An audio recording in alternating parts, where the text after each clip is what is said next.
नमस्कार, आपका अखबार के YouTube चैनल पर आपका स्वागत है। मैं हूं प्रदीप सिंह।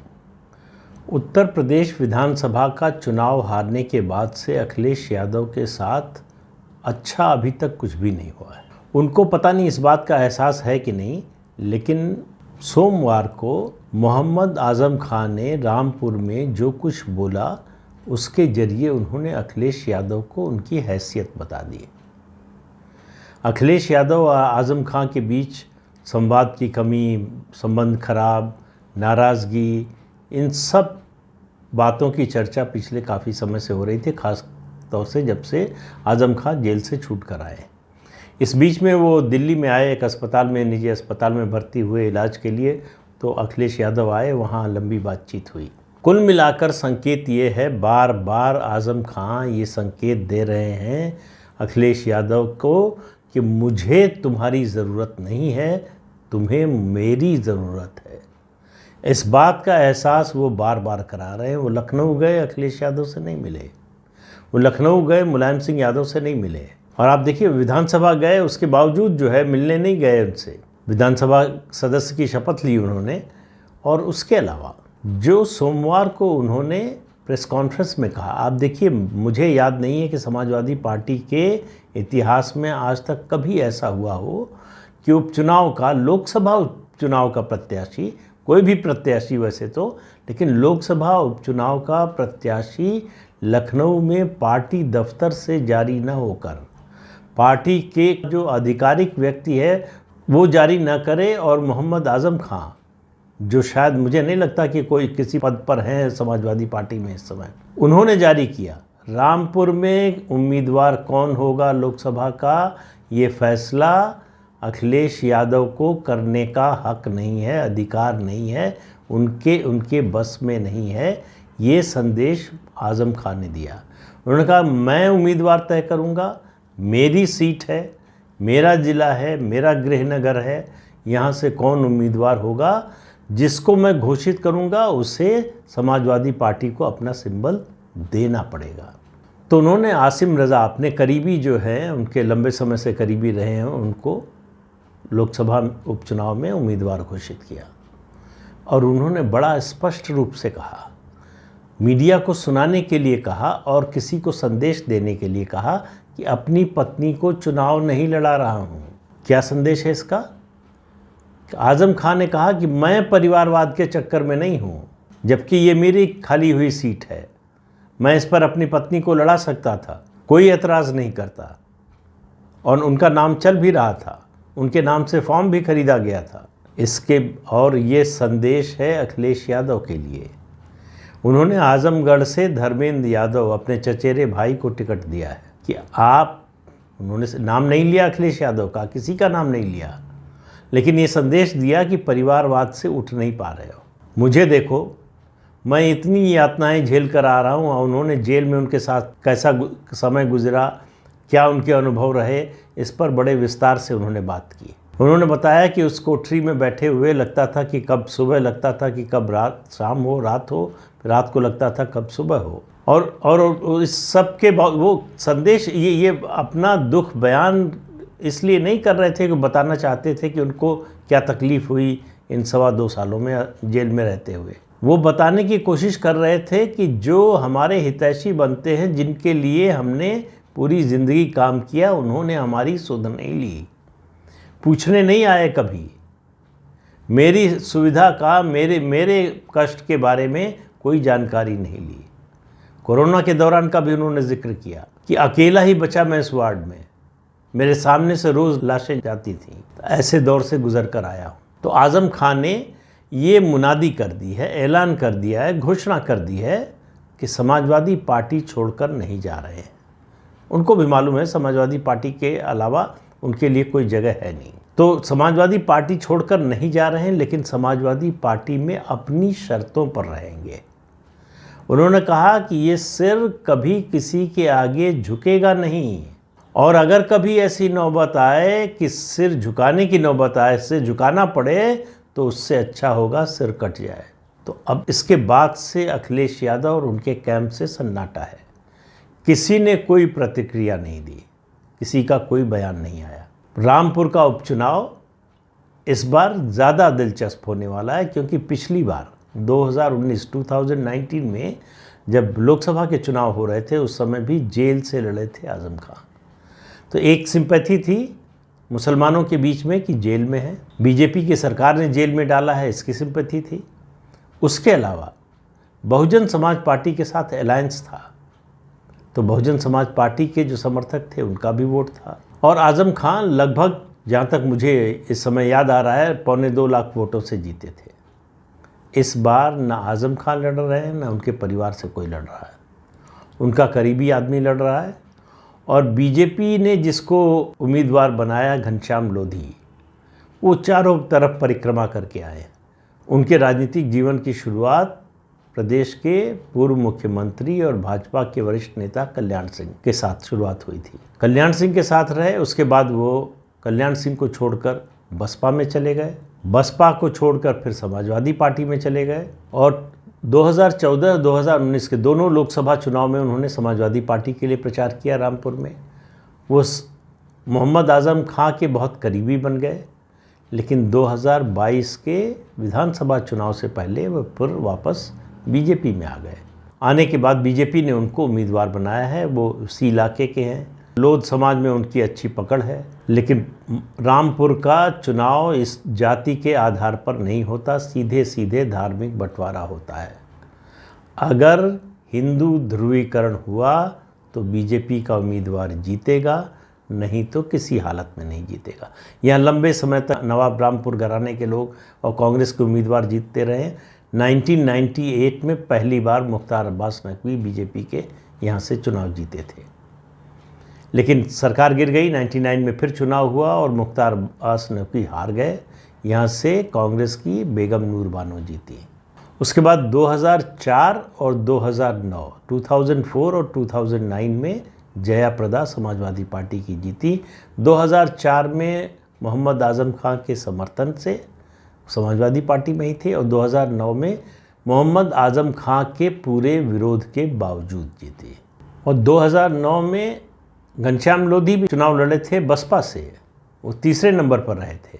और मुख्तार अब्बास नकवी भी लड़े थे, वो चौथे नंबर पर रहे थे। मुख्तार अब्बास नकवी को उम्मीद की जा रही थी कि शायद पार्टी फिर से उतारेगी, क्योंकि उनको राज्यसभा की चौथी टर्म नहीं मिली, लेकिन पार्टी ने उनको यहाँ से उपचुनाव में उम्मीदवार नहीं बनाया। तो रामपुर में जो कुछ हुआ है वो समाजवादी पार्टी के अंदरूनी संघर्ष, जो सत्ता का संघर्ष चल रहा है, ये अखिलेश यादव और आज़म खां के बीच में स्थितियां सामान्य नहीं हुई हैं, और मुझे लगता नहीं कि वो होने वाली हैं जल्दी। हर बार मोहम्मद आज़म खां ये बताएंगे, संदेश देंगे अखिलेश यादव को कि अपना बॉस मैं हूँ, मैं अखिलेश यादव को अपना नेता नहीं मानता। ये बात वो कभी कहेंगे नहीं, लेकिन ये बात करेंगे भी नहीं। तो ये तो है रामपुर का। उत्तर प्रदेश में 2 उपचुनाव हो रहे हैं लोकसभा के।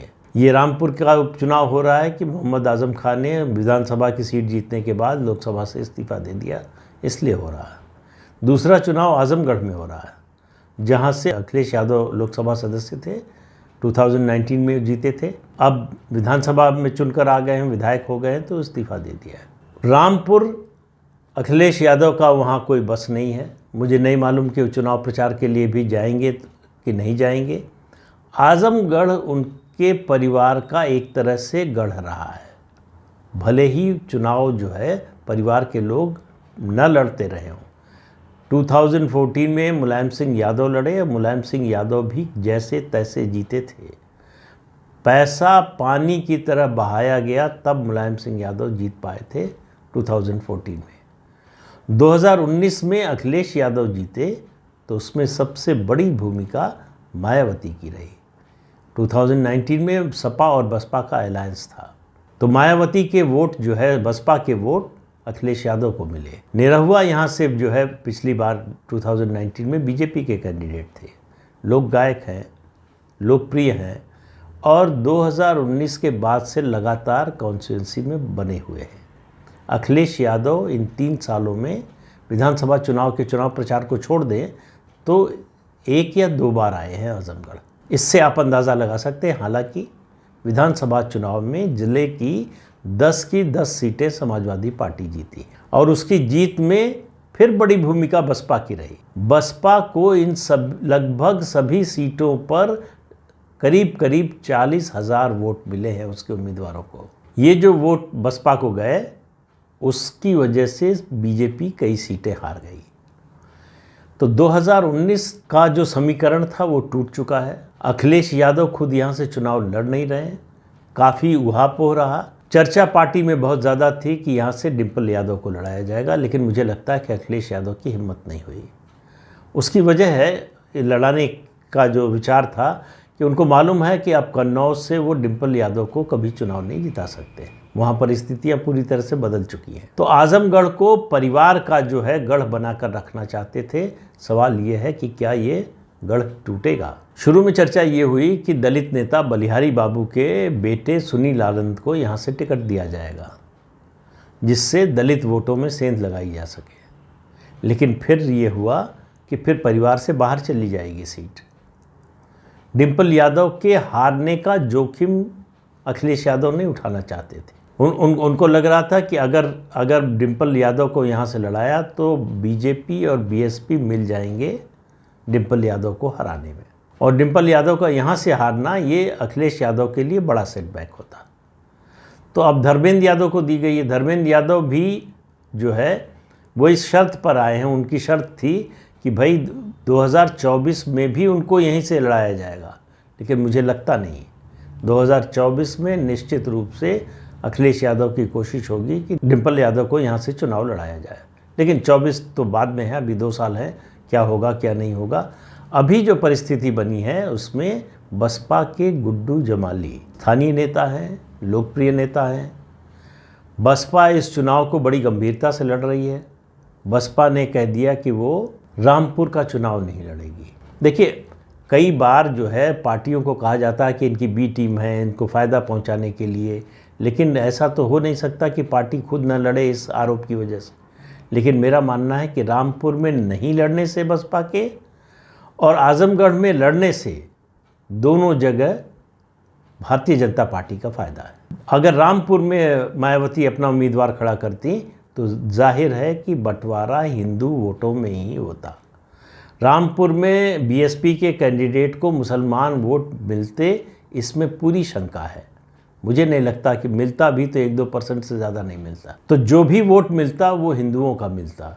उस बंटवारे को उन्होंने रोक दिया और आजमगढ़ में उम्मीदवार उतारकर, वो भी मुस्लिम उम्मीदवार उतारकर, उन्होंने मुस्लिम और दलित वोट बैंक का जो उनका समीकरण है उसको बिठाने की कोशिश की है। तो यहाँ पर मुस्लिम वोट का बंटना अखिलेश यादव और समाजवादी पार्टी के लिए खतरे की घंटी है। और निरहुआ जिस तरह से लगे रहे हैं 2019 के बाद से, और इस बार विधानसभा चुनाव में भी उन्होंने पूरी ताकत लगाई। विधानसभा चुनाव का नतीजा आने और सरकार के शपथ ग्रहण के अगले दिन ही मुख्यमंत्री योगी आदित्यनाथ ने उनसे कहा कि जाओ चुनाव की तैयारी करो। तब तक उम्मीदवार का फैसला नहीं हुआ था, पार्टी ने तय नहीं किया था, लेकिन उनको भेज दिया गया कि आप जाइए अपने चुनाव क्षेत्र में और वहाँ डटे रहिए। तो रामपुर और आजमगढ़ कहने को तो 2 सीटों के लिए, लोकसभा की 2 सीटों के लिए चुनाव है। इससे न सरकार कोई बनने जा रही है, न कोई सरकार गिरने जा रही है, न किसी पार्टी का बहुत बड़ा नुकसान होने जा रहा है, न फ़ायदा होने जा रहा है। लेकिन यहाँ नेताओं की प्रतिष्ठा दांव पर लगी है। भारतीय जनता पार्टी के लिए है कि क्या वो इन दोनों सीटों पर जो उसकी कमज़ोर सीटें रही हैं, ये 2024 के लिए संकेत होगा अगले लोकसभा चुनाव के लिए कि क्या वो समाजवादी पार्टी के ये दोनों किले गिराने में कामयाब होती है।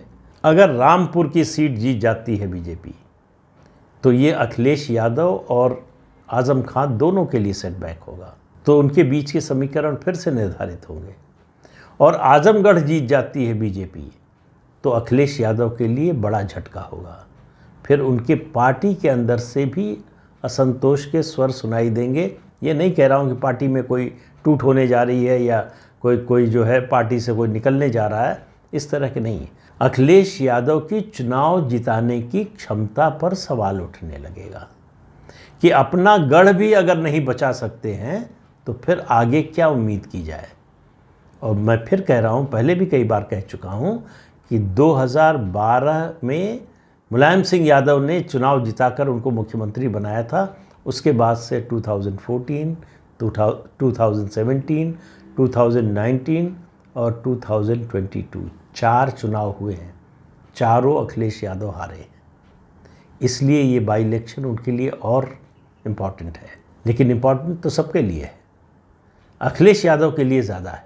तो देखना ये है कि क्या नतीजा आता है। अभी समय है, अभी तो चुनाव प्रचार शुरू हुआ है, तो नतीजा आने के बाद इस पर एक बार फिर से बात करेंगे। तो अभी के लिए इतना ही, अगले अंक में फिर मिलेंगे किसी नए मुद्दे के साथ। तब तक के लिए इजाज़त दीजिए।